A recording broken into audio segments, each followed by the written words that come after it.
I am Marwan Cameron, Woo, and this woo. is The Conduit. All right, y'all. Again, it is February 2nd, 2022. It is 12:07 in the great Kitsap County. You know what time it is. On Wednesdays, it is Tipping Points and Puzzle Pieces with Mark Boatwright-Frost. How are you doing today, Mark? Doing wonderful. How about you, Marwan? You know what? It is an exciting day for sure. It's a productive day, and that just jazzes me up. I get that. I'm feeling really good. We talked last week, and you were working on your annual summary, and so that's what we're going to get into today. So definitely excited about that. I've been reviewing that document, and I've got plenty of questions. So we're going to go ahead and jump right into it. As I'm pulling that up, though, anything current that's happened in the last week that you can just talk about briefly that we should be on our radar, anything that's geopolitical or something even more local. Well, geopolitical. There's all kinds of stuff going on, and I wonder what that's going to bring. The most recent thing I'm thinking about in terms of resiliency is the fact that the East Coast from Texas to Maine is getting hit right now with a second major storm that's going to include a lot of ice, and one can't help but think about Texas after last year. And all of the reports saying that they really haven't addressed the problems. So my heart goes out to my friends in Texas. I hope things go well for you. I was just watching something this morning. I believe it was the governor and some other political figure in Texas promising that it wasn't going to be like last year, and that the grid was ready and they had all this reserve power in place. I'm definitely concerned for them down there for sure. And Mark, the thing that catches me too is they don't seem to they seem still so reactionary and not proactive, right? Like you had this disaster last year. Okay, it was a freak snowstorm. There's issues that needed to be addressed. We can talk about who was wrong, right? Whatever. That's neither here nor there. What are you going to do so that it doesn't happen again? And while I don't know the particulars on what they've done, in the handling of COVID and some of the other things that we've seen, it just seems like many in the political world are still so very reactionary and not proactive. Yeah, it's really okay. So let's separate this out again. There's Sure. the political world, and then there's the government, Mm-hmm. and they're two completely separate entities. But talk about that. I think that's important for people to understand. Okay, so politicians make laws. Okay, that's their job, and their job is supposed to look forward and make laws. Not that we've seen a lot of that happening in the last like 30 or 40 years, but that's their job, is to make laws and to manage things. And so we're talking about the congressional side, the House, the representative side of government. The Supreme Court is supposed to be a body that figures out if the laws are constitutionally match the Constitution or not. Yes or no. It's kind of that. Then the executive branch is supposed to manage the government. So it's really the president and the cabinet that are supposed to manage the government. But being political appointees and changing every 8 years, the government really manages itself. Mm-hmm. And it is not proactive. It's not designed to be proactive. It's designed to be reactive and create stability. And you got to start thinking about government that way, because if you expect it to change things, my really good friend of mine when I was a kid said, happiness is about having your expectations met. So therefore, being happy is about setting your expectations appropriately. If you want to be pissed off all the time, keep believing the government is going to proactively change things for the better. I prefer not to be angry. Well, that's interesting. I think that really is a big part of, a seminal piece of what we're going to talk about today. It certainly informs it. you know, and the question is how do we begin to start to change that so we can be a more productive, uh, a nation, and really, a nation of serving the people. Well, the I don't know if you've got the actual PDF. So you see the very first picture on the PDF. Here it is. We the people. Very first line of the Constitution of the United States. And yet we forget the we the people part, and we expect the representatives of the people who don't really represent us any longer. And I'm happy to take any arguments that they do, but they don't really represent us anymore, and we expect them to change things for us. Can you imagine the chaos about that? For let's just say Representative X from state Y, doesn't Mm. matter whether it's Republican or Democrat or Independent, does not matter. Can you imagine how many letters he gets that and want conflicting things to happen on any given day, or emails or whatever, messages, whatever? They literally have thousands of competing emails, all wanting something different. Right. Make a decision about what the people want in that kind of environment. And I'm not excusing them. I'm not being an apologist for them. I'm just talking about the reality of their lives. Doesn't matter how good your staff is or how good you are. When you've got 1,000 people wanting X and 1,000 people wanting Y, how do you make the decision which one to help or pursue?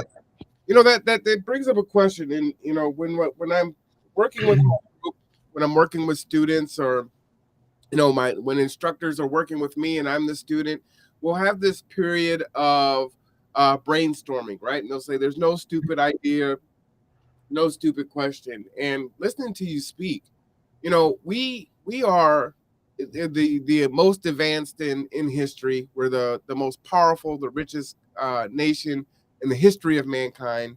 And while our voting process is riddled with issues and has been politicized, I believe that we have the infrastructure.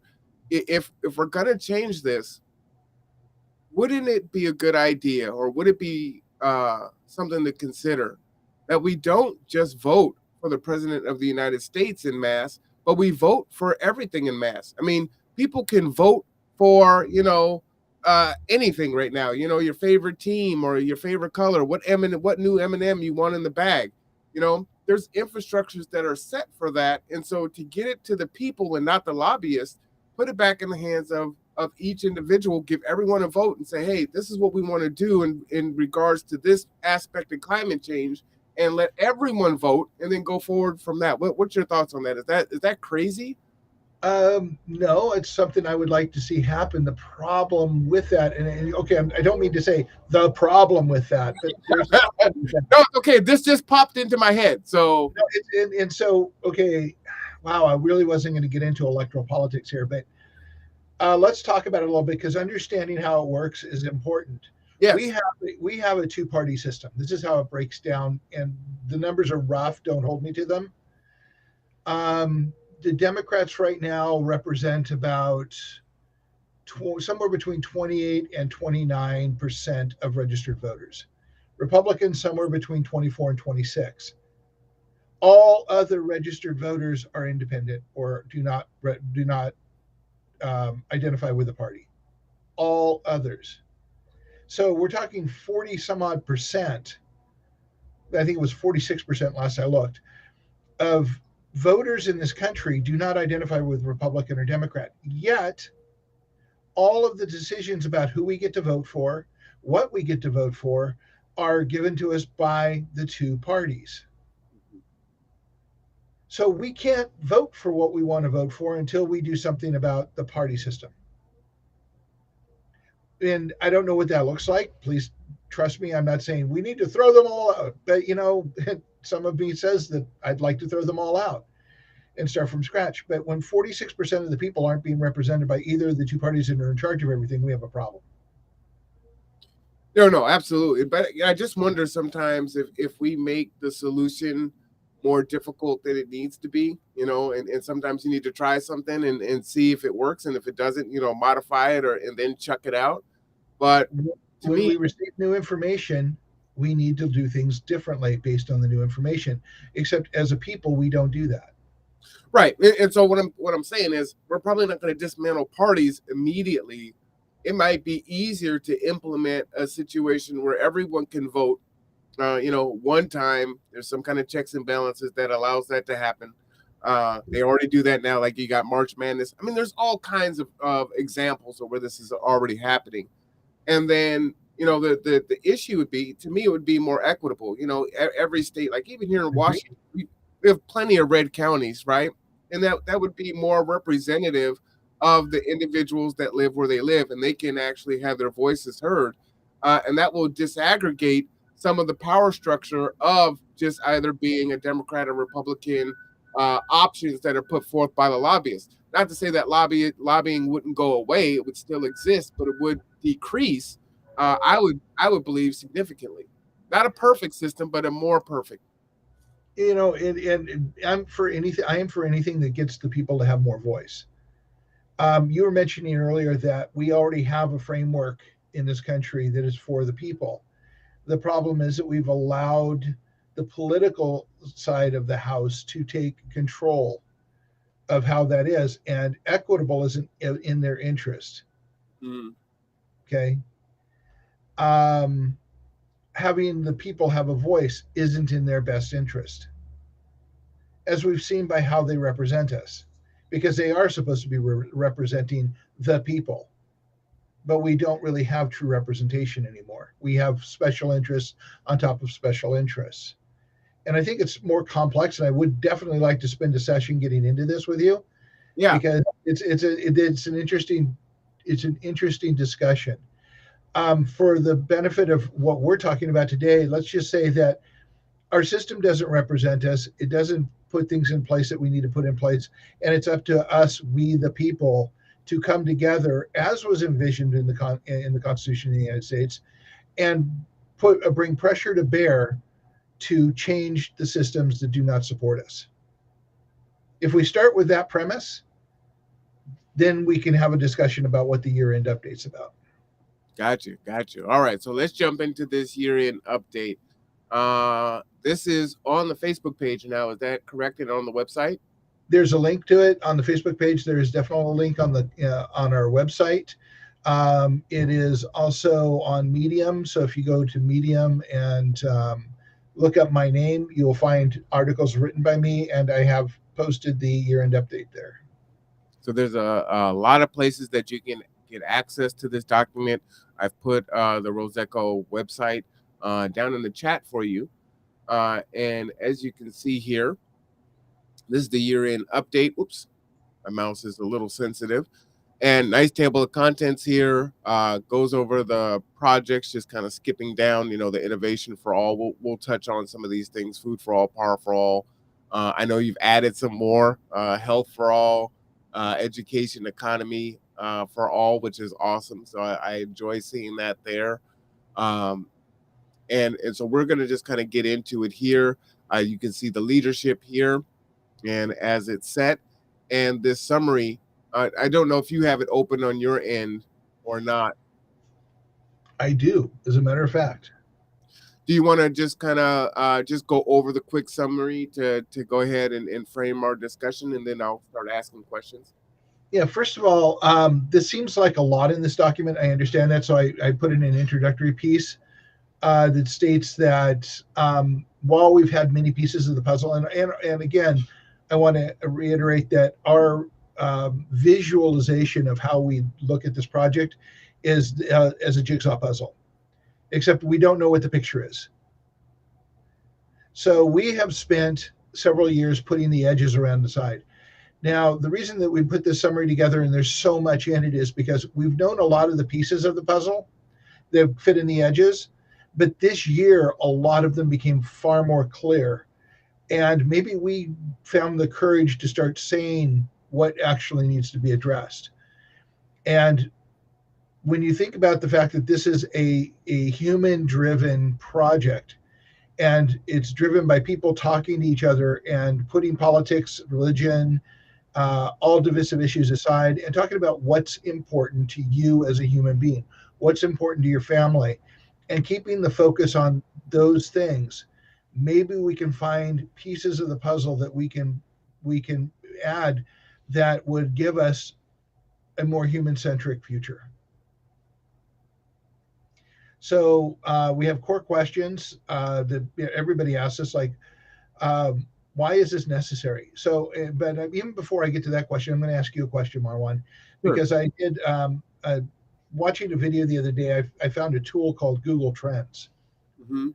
and I went through the Google Trends last night. I was looking at various search terms and searches for videos over the last year. And I put in, of course, resilience because it's close to my heart. And there's this little red line at the bottom of the thing that barely anybody has seen. But the primary question on resilience is, what is resilience? So you're on our board. We talk about this every week. So I'm going to pose the question to you. Tell people what resilience is. So it's interesting that you asked me this question. I actually went on a rant on a podcast a couple of weeks ago about resiliency. So I'm gonna give that same answer again, and then I'll connect it to RESECO. The My rant was centered around the misnomer of what resiliency really means. And we tend to say that we are resilient when in actuality, many times we're just surviving. You know, we say, "Oh, you're so resilient. You've been through so much and you're still here." And it's like, well, that's not necessarily resiliency. That's that person survived, and I think of um, many of the things that we have going on here in our communities in regards to food and water and health and everything else. Right? We're not being resilient. We're just in survival mode, doing the best that we can. That it would be more like saying we're sustainable, we're maintaining, we may even be losing ground.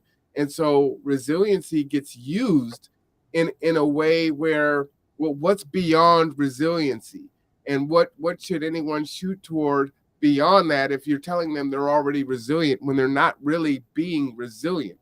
um, and so to me, I think it gives people a false sense of security, a false sense of self-esteem, hope of what their situation is, whether it's their personal life or how they interact with the world or the issues that are around them.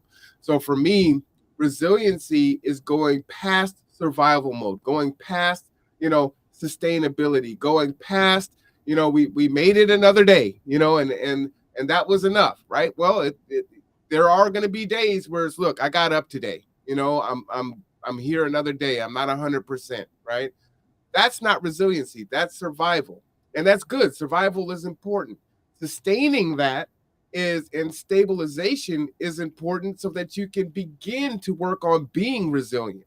But we really need to be clear as to what resilience is, and then we need to actively work toward resilience and move through survival, sustainability into that avenue.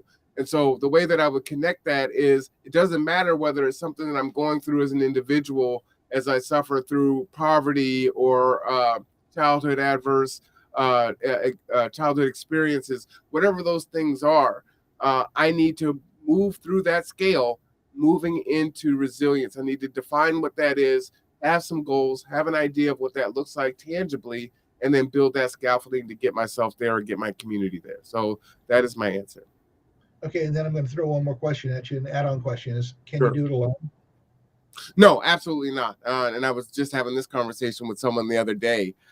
We were talking about independence and codependence, and I was asking this person, did they know what interdependence was? And they actually had never heard of it before, which surprised me because of the circles that this individual is in. Those are one of the, I don't want to call it a trope, but that's one of the things that they talk about, right? A lot of times you want to be interdependent.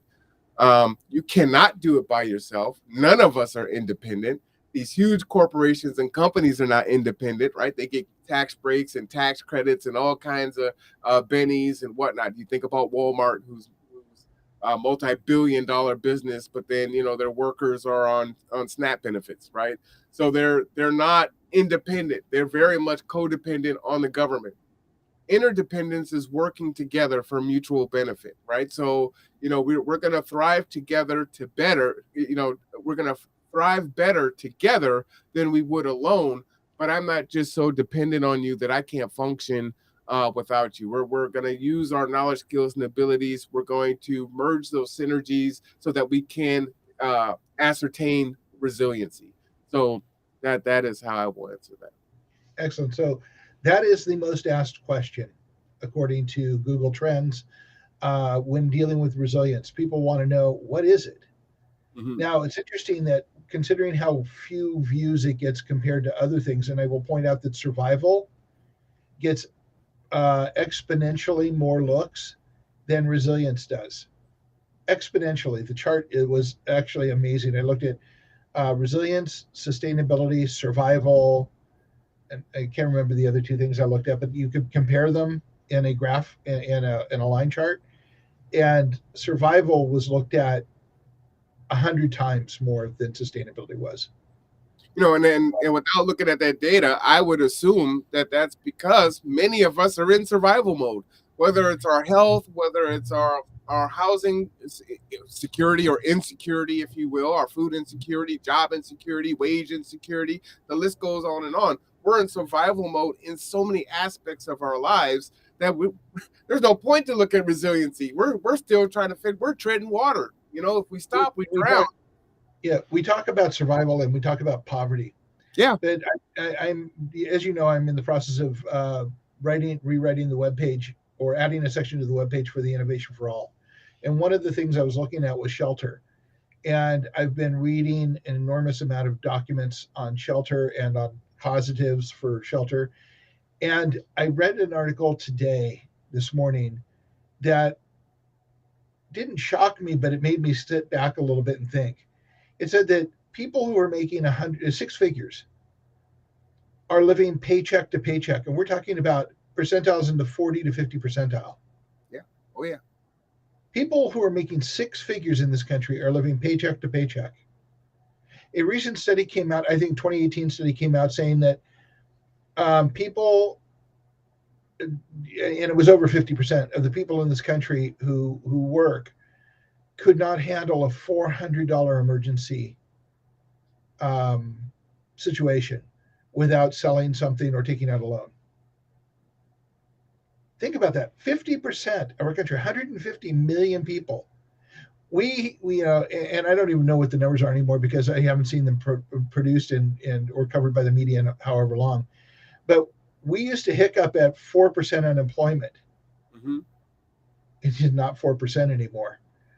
And now we're just not being told the numbers. It's not being reported anymore. So we aren't resilient. The systems that support us aren't resilient.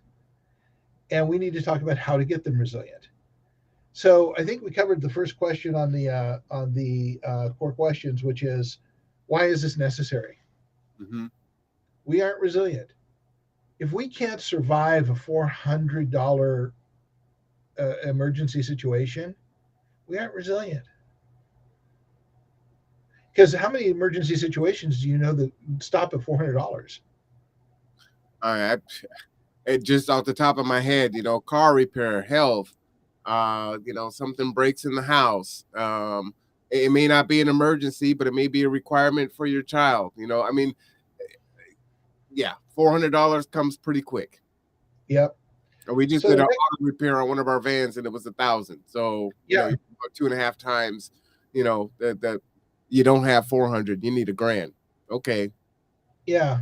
And we feel calls like this every day. I can't pay for this. I can't pay for that. Pet emergencies. There's so many different things. Continue. I'm sorry. No, it's absolutely true, and I think we can agree that just shows that we aren't resilient. Mm-hmm. We're not even sustaining. Right. We are in fact losing ground, and that's without adding anything to it, other than the way we are governed and the way that we are employed and the way that our system works. So I think that answered question number two. What's wrong with the framework we have? Mhm.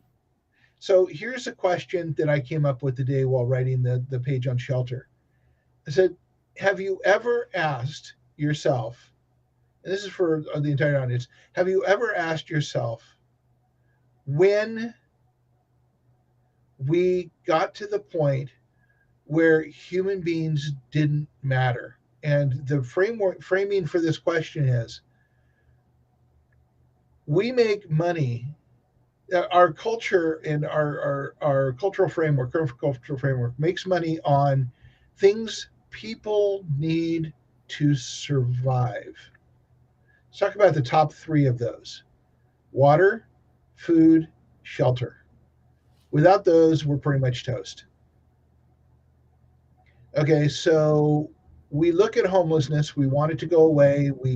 The city and Napa right now, according to something I read on Facebook earlier, which means it's a Facebook meme or Facebook statement, so you don't know if it's true or not, are in the process of clearing a homeless camp up behind Napa off of 303 in Okay. Bremerton. Mhm. Make it go away, hide it, move it, but don't address the problem because they can't address the problem. It's too big for them. Well, you know what? To that end, uh, my team got sick.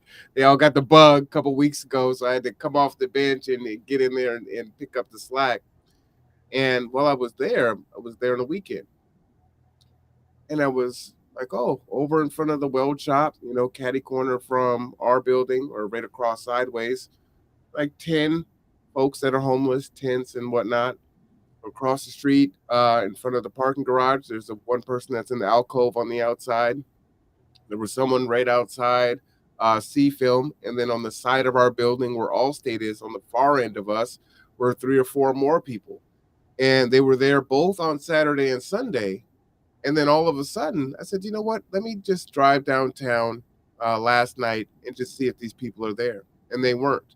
But what was there now are there fencing everywhere. So in between the flower shop down there, there is now a fence, and so you cannot walk down that alleyway. You can come into their parking lot. On the other side, the rescue mission building, which is empty now, has a fence from their back of their building all the way to the street, and the alley has a fence in the middle of it so that pedestrians can't walk through that alley in that way. So they're creating barriers, but what are we doing to address the problem of the issue of people not having housing? So We aren't. that is my critique. I mean, you can put up all the fences you want. It's not going to solve the issue, and more of us, as you said, where we're not sustaining, we're falling backwards. More of us are becoming homeless. More of us are having to downsize, as you can tell from all of the storage units that are being erected all over Kitsap County. So, yeah, Yep. that's my observation in real time. Yep.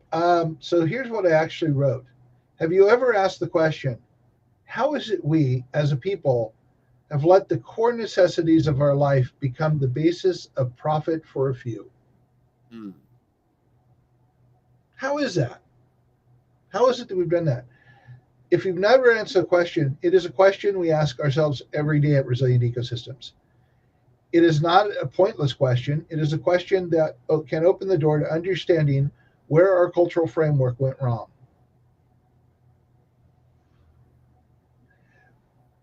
How many people, I wonder, understand what the commodities market is? Probably not many. It's where we gamble on the price of our food and the harvests. I wonder how many people know how many tons of food are dumped at the border between Mexico and the United States, and recently on the other side of the Cascades here in Washington State because of port disputes or price changes, Wow. where they called the driver and said, "Yeah, prices dropped. Just dump the food on the border and drive back." That happens all the time, creating an enormous amount of food waste, not to mention the health hazards, I assume, that go with the fact that you've got the flies and everything else that happen when you have rotting food on the side of the road. This happens all the time. So, food being treated as a commodity, yet food is one of the things we need to survive. And then there's water and our inability to manage water. Flint, Michigan, the Cuyahoga River in Ohio, example after example after the example of how we waste water. And we talked about that a few days ago or a couple of weeks ago. So and then real estate. Let's look at the fact that we can't seem to manage to put in affordable housing. Why is that?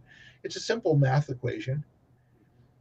Cities and counties have very little revenue stream in the way of revenue stream, and they have a lot of responsibilities. Federal government isn't doling out as many dollars as they were a decade ago, even a year ago. It's shrinking. It's never shrinking number. So there's less money for states, less money for counties, less money for cities. The only reliable income a city has is development and property taxes. So is it any wonder that they're in a rush to pave the county and put up hundreds and hundreds of houses?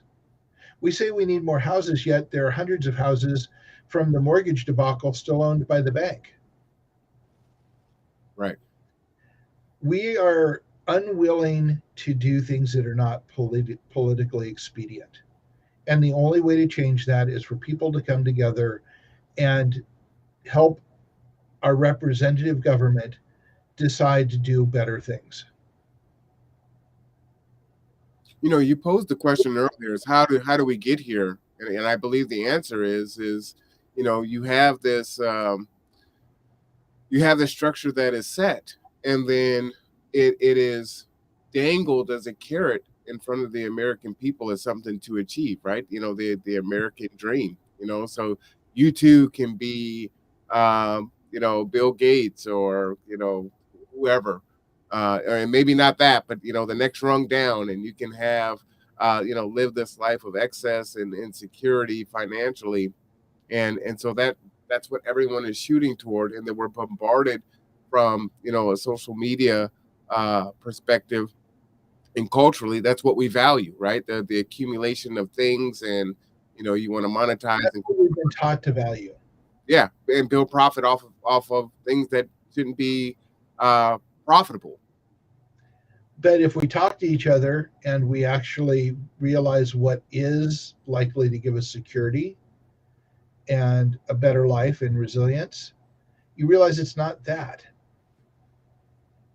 But I think that's where the question becomes, right? Because if I'm a person, and I hear this a lot, right? Hey, look, I went to school, I went to college, I got a good job, I worked as a kid, and I went through, I took my lumps, and I put in the time, I worked hard, I'm on this job 20 years, I bought a home, I invested, I saved my money. And so I lived the life that I lived because I did everything right. And so right now, I feel like I'm being resilient. And if everyone else just followed some similar blueprint, then they would be okay also. So I don't particularly see a problem. My life is fine, and the lives of my family is fine. So I can't identify with what you're saying. Yeah, I understand that, but how many people actually live that life? Right now, we're picking up hundreds of thousands of dollars of debt for going to college and coming out and flipping burgers at McDonald's because there are no jobs. I mean, it's a nice myth, but it's not a reality. And the older generation believes it because they were the last generation to actually experience it. The younger generation has no such illusion. They know that they have no future, Well, and they're clear on it.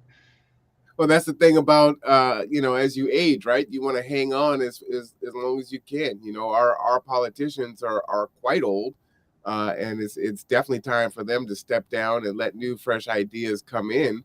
And so they hold on to those things, and you have the lobbyists that continue to lobby, and it's just there's so many things that need uh, to be changed, but there's so many forces that are keeping the system in place. It's interesting. I have a lot of conversations with people from all over the world, and I've recently watched a commentator on YouTube. Not something I do, and I'm very selective about who I watch because I like to have real information, not some talking head telling me how the world's supposed to be. And they pointed out something that I've been thinking about a lot, and I have to agree with them. In the United States, we have far right And I think no one's going to argue that the Republican Party has taken a trip to the right that is unprecedented in the last 60 years.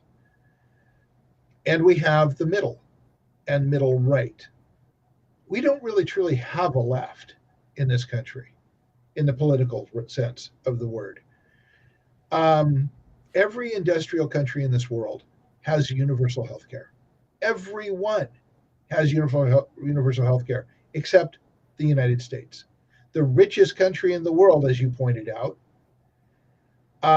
is 27th in infant mortality of all of the industrial countries in the world. 27th. It's kind of appalling, but it's also a wake up call for the fact that we believe in a lot of mythology. Actually, in the opening scene of the HBO drama, The Newsroom, from a few years ago, there was a diatribe about what makes America great, and the commentator said, "It doesn't make it great." And one of the things he said is, "We lead the world in only three things: people who believe in angels, number of people incarcerated per capita, Mm, and defense spending, where we spend more than 26 other countries combined, wow. who most of whom are our allies." I checked out the stats on that. It's absolutely correct. I don't know about the believing in angels, but um, and I tend to unkindly think that just means delusional. Okay, I get that. People who believe in things that aren't true and aren't real, and we see that every single day. And they're told things that aren't true. I mean, across the board. Actually, I've got a line in this update that talks about no one's going to save you, not politicians, not corporations, not space aliens, not anything. We have to do this for ourselves. And it's really the heart of the report is we have to bring people together. That's really the mission of resilient ecosystems through projects like the Kitsap Resiliency Project, is to bring people together and get them in conversation and bring them together and empower them to make changes. So let me ask you this, Mark. Uh, just continuing down this line of conversation. The folks that I spoke about, right? The ones that did everything right. They went to school, they saved, they invested, all these things, and they're like, look, I can be empathetic to the homeless and people that fall on hard times and whatnot, but I also see it as a zero sum game where if I would like them to do better, but not at the cost of me having to give something up or give something away. I So get how it.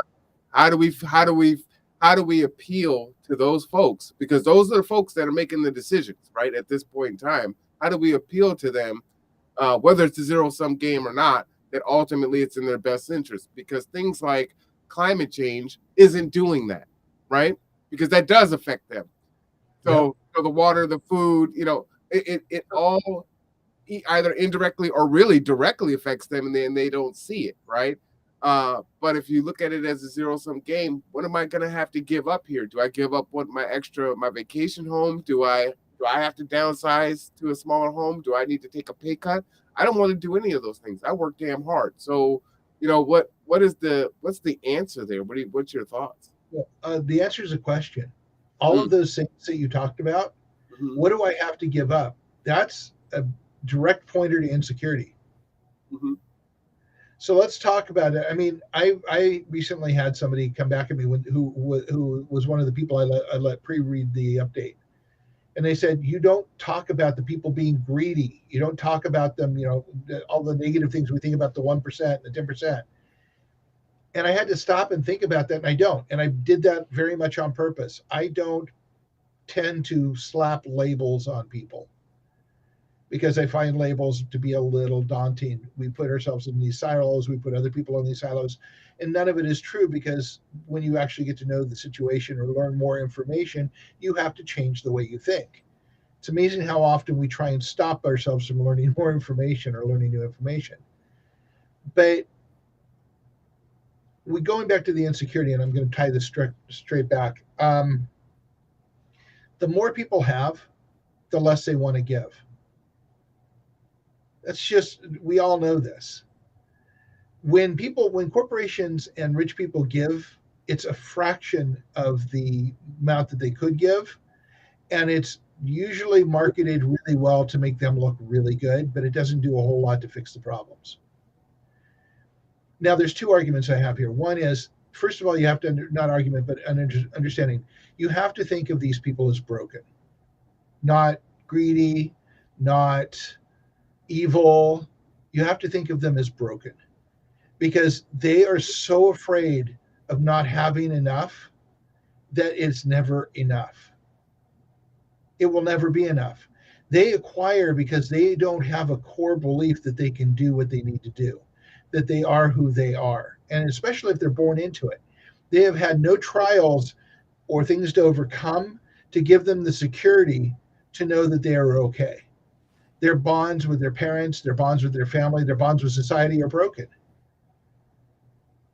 That they are less than human, not because they're evil, but because they're broken and they don't have those connections. Does that make sense? Yeah, I'm following you. I'm just, I'm taking it in. Okay. So if you think of it that way, you have a much greater understanding of why we are the way we are. People who follow the playbook of acquisition do it because they're broken, and they get this because they want security, and they will never be secure because the real security is inside of them, and they don't have it. They break bonds with everybody around them. Well, I never had bonds with anybody around them because that would help them feel more secure, because in our relationships is our strength. So if you think of things that way, you start to understand why it is that people who are impoverished and have overcome things, and or people that have to overcome constantly, are more willing to give and more willing to reach out and more able to connect. Now, the second half of this, they think that the people who are broken and acquired are trying to become secure, and some of them, some fraction of them, believe that their money will protect them from whatever happens.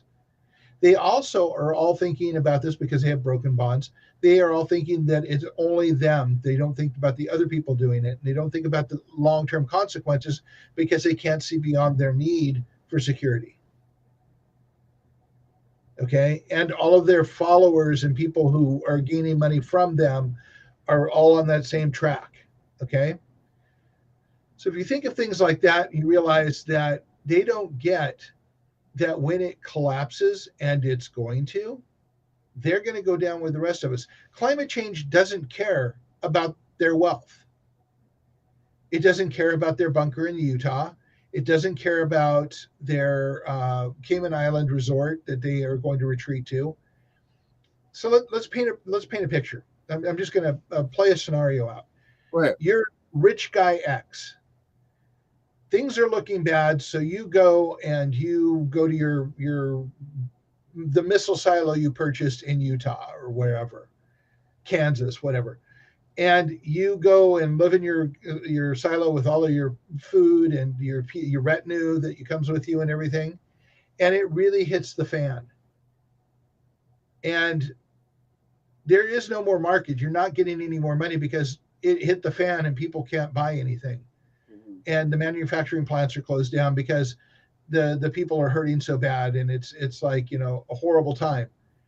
How long do you think it's going to be before the people you brought with you to support you are going to turn on you? I don't know. I mean, I guess it depends on who that person is in the silo and how much, They don't have anything. There's no money they can offer. They can only offer the food that they've got that's locked up, and they're sharing with their retinue, one assumes. But the retinue is eventually going to go, hell, I'm in here with him, and he's got all the food, and he's useless, and we're all making it. That's the thinking that's going to happen. So what benefit is it to the person to have that? I mean, there is no good answer, and you can't do it alone. So they're broken. How do you convince them? Some of them you're never going to convince because they're broken. But everybody else, you can convince to work together to change the system, and the people that are at the top of the system now might become irrelevant. Mm. Well, and I'll speak from my own experience because the person you're describing, or the people you're describing, is me. I was that person, right? I mean, this was my domestication. This was how I was raised, right? You go to school, you get good grades, you go to college, you get a career, you save your money, you invest, you do all these things, and you secure yourself and your family and make sure that you can retire and live a life that you want. But I was also one of those people that lived without and had a hard life, and so you're very accurate in. I do have a heart of giving and service, and I think part of the answer comes into what you were saying before, in the whole premise of the puzzle piece, right? When when they're not forced to come to the table, they're more likely to bring their piece more graciously, and so for me to kind of give up my career uh, uh, and give up, utilizing the degrees. And I'm one of the ones that has a bunch of student loans. I could probably have a nice little Tesla, which I love. But I have dedicated my life to a life of service, but that's because it's a choice. It's not forced on me. I understand what other people are going through. I'm empathetic and sympathetic, having gone through many of those things myself. And so I've restructured my life in a way that I can give back. And what I found out that it's actually more rewarding spiritually, and just as just as a way to exist, to live my life in this way. I tell people, I very rarely set an alarm because I look forward to waking up the next day and making an impact on the world in a positive way and trying to improve the lives of the people around me. And so I Same. think that is the way. And so while in some ways, yes, it is a zero sum game because that means I have to forego, going on vacation 2 or 3 times a year and maybe not being able to put my daughter into every activity that she could participate in and doing all the fun things that I want to do. But what I've done is I've shifted my value set and the things that I find important, and I've found purpose in that, and that's helped me to reframe my life in a more um, rewarding way, right? I accumulated a lot of things. I've owned a 5 bedroom, 3 bath house, 3,000 square feet. I could buy whatever I wanted. I've had that life, and that life is great. Don't get me wrong, but there was something that was still empty about it, and you do become aware of the people that are suffering around you, and it doesn't mean that you're going to open up your house and there's 50 people sleeping on your floor, but there are things that you can do that does mean it's going to take from your pool and whatever that is, your time, right? Your human capital that you're going to leverage to make an impact on other people's lives. So I am that person that you're talking about, and that was the answer for me and why I feel I'm able to bring my piece to the table in that way, and then and try to innovate and do things and try to draw others into us, whatever that may be, whether it's RESECO or G2 or making an impact in their own communities. We very much like to think of it as inviting people to the table. We don't want to coerce anybody. If you're coercing somebody, you're not going to get their participation, and you're not certainly not going to get their puzzle piece. So we do that. And I do want to ask you a question, and we're running out of time, and there are a couple things I wanted to hit before we head out. But did you really have to give up anything that was meaningful to you in the long run? I'm curious. I really am. I would say yes, and this is just an off the cuff answer. And the yes is there are things that I wish that I could do more freely that I'm not able to do, right? I'm not able to spend money in a oh, what's the word I'm looking for? I don't want to say in a thoughtless way. An off manner. Well, so I would tell my students this, when I was teaching at the college. When I was a student, I could put $2 in the tank or put $5 in the tank and get to the next place or the place after that, and then I'll figure it out once I get there, right? I'll figure out where I get more money in a day or two or whatever. or I'm going to limit where I go because that's all I can do. And I would tell my students, I'm like, look, it doesn't matter what the price of gas is. When I go to the gas tank, I fill it up. I'm not putting in $10. I'm not putting in $7. I can put in the premium and squeeze the trigger. Now I might look at it and say, oh, $60 for a tank of gas. That's what it is right now. And say, man, that's expensive. But it doesn't, it's no skin off my nose. Right. And so I'm in a different place. And so that said, yes, there is something that I'm giving away because there are things that I used to do and that I still enjoy doing that I'm not able to do. I have to be more cognizant of that. I may need to save for that or forego that. Again, I'm in a process of um, changing my value set, right? And there is self-care, and you still need to do some things for yourself. Like right now, I probably could really use a professional massage. And in all honesty, I probably should have that as a regular staple in my life. And there was a time when I did. But that's not sustainable for me to pay for that and the chiropractor and which is what I used to do. So yes, yeah, I do think that there are some things that I'm actually giving away to live this life. Yes. Yep, and it's true. But you also, I heard very clearly, had a youth of overcoming putting a couple bucks in the tank and knowing that you were could be okay. That level of security for a lot of people doesn't exist. Mm-hmm. And what I'm talking about is the people who are broken who've never had to struggle, never had to look at that. And a lot of people, I mean, what was it? The recent article, I think you asked me about it the other day. People they were interviewed going into one of the Ivy League colleges thinking that the average income was $800,000 a year. I mean, incredible, incredible. We actually have someone in the chat here. Shout out to Cynthia. Time. That is the most important thing you have given up because that is something you cannot get back. Helping others comes from gratitude for the blessings you have been freely given, and that could be anything. Yep. Very, very true statement.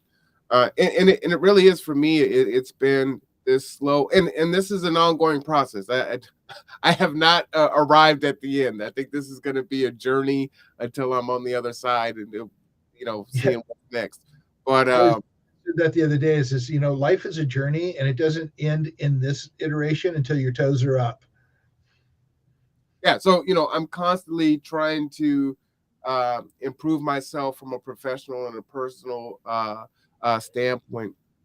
Learn more about what's important to me, why things should be important, investigating other things, learning what's important to other people, and then trying to change my value set as I go along. So definitely not in a perfect place. A lot of work to do, and I consistently and constantly work on that on a daily basis, for sure. And unfortunately, we didn't get to a whole lot of the report. And I know you've got a page of questions there. Yeah, that I was working at 3 a.m. on. So, I know that next week we're talking about the showing up article. But why don't we schedule a return to this for the week after next? Yeah, that's perfect for sure. So we'll revisit this in 2 weeks. Hopefully that will give you an opportunity, everyone out there, to go ahead and read it. It's a good read. It's an engaging read. That said, I couldn't sleep. I woke up at about 2:30 this morning and got into it and came up with a page of questions, and I'd only gotten halfway through it. So it's a great piece, food for thought, to get you to start considering what's happening, maybe starting to identify what your puzzle piece is, and then trying to figure out how you can bring it to bear to the table. And I am looking forward to asking you a myriad of questions because I do want to hear your opinion on things. You do a really good job of trying to remove yourself from this. As you say, it's not about you, it's about everyone else.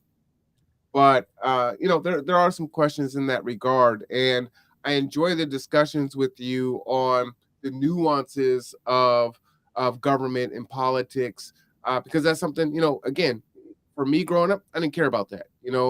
As a as a teenager and as a very young adult, I didn't vote, didn't matter.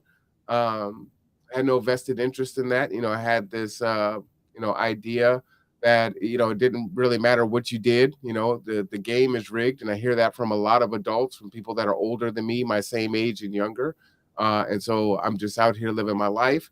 And I've got so many things that are going on in my life. I don't even have time to consider that. And what's so strange is that's almost the trick, right? Um, and there's lots of sayings, right? The greatest lie the devil ever told was that he doesn't exist, or put Yep. something in a book because no one will ever look for it there. And it's like making people feel like they have no power or they don't belong in the space of making policy or making laws is really the trick, right? We're so much more powerful than we are. There's so many more of us than the few that hold these positions, that if we just change our gaze and say, you know what, we should actually be making the decisions here, we could change this thing around in probably, but I'd say probably a decade or less. Yeah. Would you say that everybody has a puzzle piece to bring to the table to make a future? Yeah, absolutely. They Absolutely. just have to be empowered to do so. Absolutely. And you know what's so interesting, meeting you and joining resilient ecosystems, when you think of, the whole premise of us talking about puzzle pieces and gather together, grow together, it's saying the exact same thing, right? You gather together and then you grow together and you build a puzzle together. So it's you can draw people to yourself, or people will be drawn to you. And if you can find ways to get synergy and synergize, then you can come together and really make some impacts in the community. So yeah, I appreciate it for sure. Yeah. Just remember, we the people. Yeah. You hear a lot of politicians talking about what our forefathers wanted. They wrote a document where the first three words were "we the people." Well, That says pretty much all you need to know about what the forefathers were thinking. we're gonna go ahead and make that the last word. I don't think there's anything else to say. Again, we will be back next Wednesday at 12 p.m. So make sure that you don't miss. Please subscribe, like, and share. For Mark, I am Marwan. This is the Conduit. We will see you next week. All right, everyone.